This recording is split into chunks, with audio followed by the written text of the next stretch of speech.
Let's discuss this solution. Find the originally typed string. So this question says Alice is typing word. So basically, Alice is typing a word, and while typing, what he is doing is basically like mistakenly he's pressing a single alphabet, maybe more than one time. So, and he's doing it only for a particular character or only for a particular sequence, not character, only for a particular sequence. So, so suppose this is the scenario. So it can be that he typed this two times, but originally it was B. It can also be like he typed this and originally it was D. Again, PB can be here, and it can be that it was only one time or two times, but he typed this many times. So we need to find what are the total number of possible original word that Alice was intending to type. So that's the question. So how we do this? So this is a very simple question, and the limits are also quite low. But as you can see, this is executed in order of n times. So what I am doing is basically, so suppose this is our string, uh, and what we are doing basically, we are taking the frequency of. So first we are initializing the frequency as 1 and the previous as this one. Now we go over this whole string, and if we see the current character is same as previous, what we do, we just update the frequency. So initially previous frequency was 1, and when we are here the frequency is 2. Now when we are here, so this is the character and this is the previous. So this is the previous and this is the current. Here we see that previous is not equal to current. So what we do is basically we update the result with frequency minus 1. So frequency was 2, and we update frequency minus 1. Now why minus 1? Minus 1 because in the question it's mentioned that at least uh, one time the character will be present. It's not that. So if this is a scenario, so this is a so if this is a scenario, so this is a valid string, this is a valid string, this is a valid, but a empty string is not valid. So that's why we are subtracting frequency from 1. We are updating the previous to this one, and uh, here we are again setting the frequency to 1. And at the end, obviously, for the last part, we will be accumulating some frequency, and we are just appending uh, frequency minus 1 to result at the end. And at the end, we are also adding 1. Now, why this one? Because the whole string is also a valid one. So that's why we are appending 1 to it. It was a very easy question actually. Uh, so it can be easily solved in order of n, and it's just simply iterating over the string. So let's look at this question. So what this question says, like find subtree sizes after changes. So basically we'll be doing some change. I'm coming to the change after some time, and after the change we need to tell what's the size of each subtree. What is the size of each subtree, and we just need to uh, return this array. So this will have the how many number of nodes it is having under itself and including itself with so this is the parent node, I mean the root node. So this is the root node. So 0 was always root node as it is mentioned in the question. Now uh, this now this if you traverse like this, so this is 0, this is 1, this is 2, this is 3, this is 4. Sorry, I should not have taken this as 0. This will have a number of uh, nodes which are under root, basically total number of nodes, and here we'll be having what are the number of nodes including itself, and like what is the size of the subtree basically. And the so nodes are number from 0 to n minus 1, and 0 is always the root node as it's mentioned in the question. What's given in the question? So one thing that is given, an array of size n 0 1 2 n minus 1, and the value of this and this value basically what is the parent of this. And as we mentioned, 0 is always the root node, its parent is mentioned as 1. Now 1 will have p1, what is the parent of node 1, what is the parent of node 2, what is the parent of node 3. And next we are given one string. Now what's this string is actually? So suppose we have this string. So what is the string? So each of these nodes from 0 to n minus 1 are assigned one string. So sorry, are assigned one character. So the character for node 0 is is A, for 1 it's B, similarly for 0 1 2 3 4, 0 1 2 3 4, for 5 it's C. Now what operation we can do actually? So once we have this tree, so suppose we have the parent array as mentioned in the question. Let's take that one only. Suppose we have this as the parent array, right? Now how the tree will look like? 0 1 2 3 4 5, and what are the characters that are assigned? So this is A, this is B, this is A, and this is A, this is B, and this is C. So that's how the characters are assigned. Now what operation? So we can perform a type of operation exactly one time on all nodes except 0. Basically we can perform this operation, or we need to perform this operation from 1 to n minus 1 in all nodes and simultaneously. So that is very important, simultaneously. Now why simultaneously is significant, that I will come later, but let's see how what the operation is mentioned.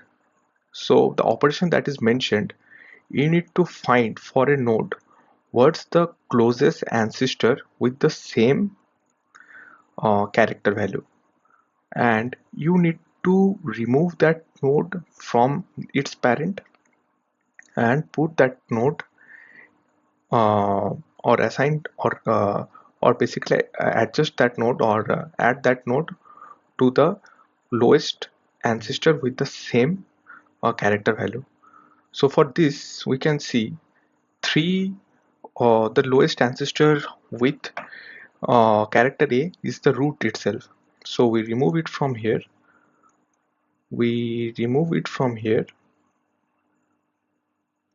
and we add 3 over here.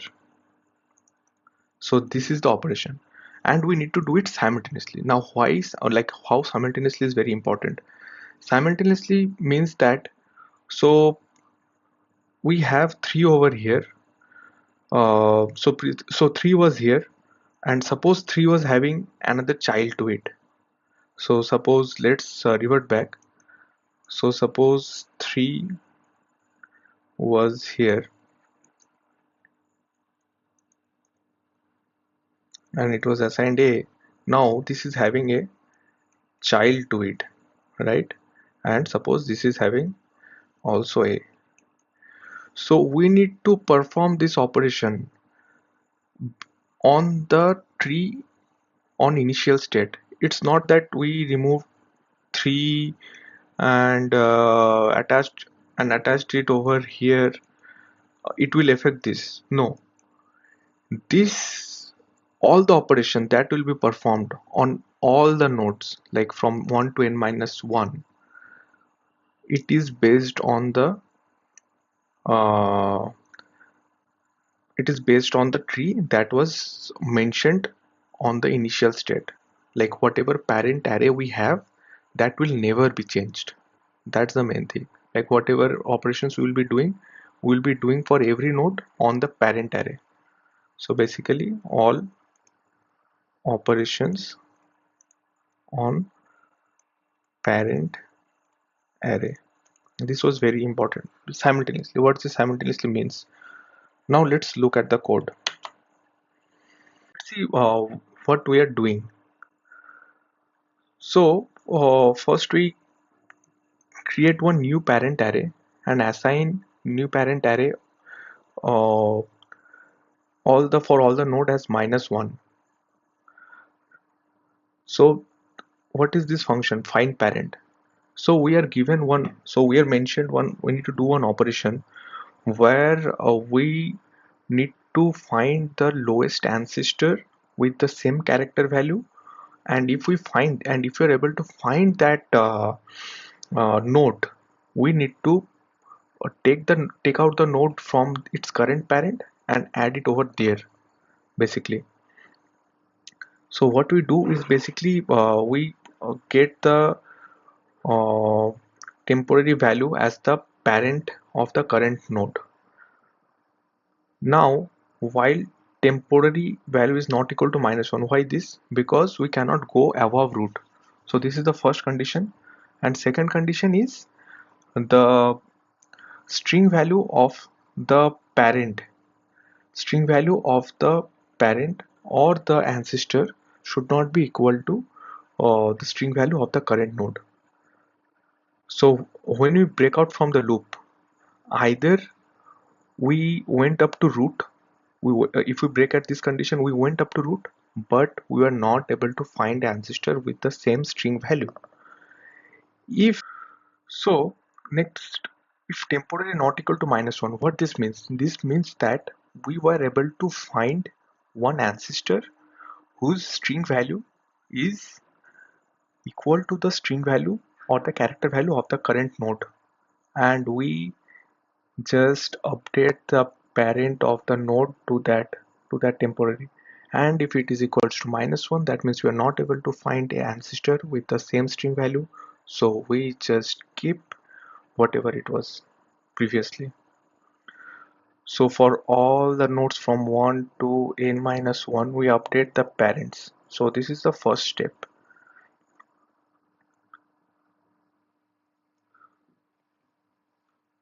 So after we updated the parent, next we create a tree. Now what the tree looks like? Tree is basically the value. It contains the value and a set of its child or its children, a set of its children. So whenever we get any node, if that node is not created, or if it's basically if its parent node is not created, we create a parent node and add the current node to the set of the parent node. By doing this, we are basically able to create a tree. Now we do a depth first search to get what's the uh, number of child for, or what's the size of subtree for each node. So here uh, we got the here we get the count of the children of all the subtrees through depth first search, and we just add 1 to it and update the result array, and also we return it for as we are doing depth first search. So at the end we return this res1, which is the result. Thank you. Let's discuss this question, maximum point a tourist can earn basically. So what a tourist can do, or what we can do, like any, as usual, like we can either stay in the current city or move to another city, like as we are roaming around in a tourist place. So coming to the question, like what it is told here, we need to maximum, or we need to maximize the points for that tourist. Now how the tourist can earn point? So on any particular day, either the tourist can stay in the current city or move to the another city. So you are basically given two integers. So integer n is basically number of cities you have, and k is basically number of number of days you have. So in any day, you can either stay in the current city or you either move to the another city. So if you stay in the current city, stay score uh, I and current. So I is basically ith day, and current basically current, what is the city number. So cities are numbered basically 0 to 200, and days are also in this question are numbered from 0 to 200. So you get stay score if you stay in a particular uh, s- uh, if you, on particular or ith day, if you stay at current city, you get this many point, or if you move to the another city on a day, you get point basically, which is current city to destination city. What is the point that you can gain? Now you just need to maximize this point. How you can do it? So this is a very basic question of recursion actually, but as we are given the limits, so this is the d or days, number of days the tourist can stay, and this is number of c, I'm just renaming it. So basically number of cities, the maximum number of cities a tourist can visit, and this is the maximum number of days tourist can stay. So as the limits are quite low, it's quite obvious that we can actually uh, do dynamic programming. Now first we will discuss or see the recursion approach and how we're doing it in dynamic programming as well.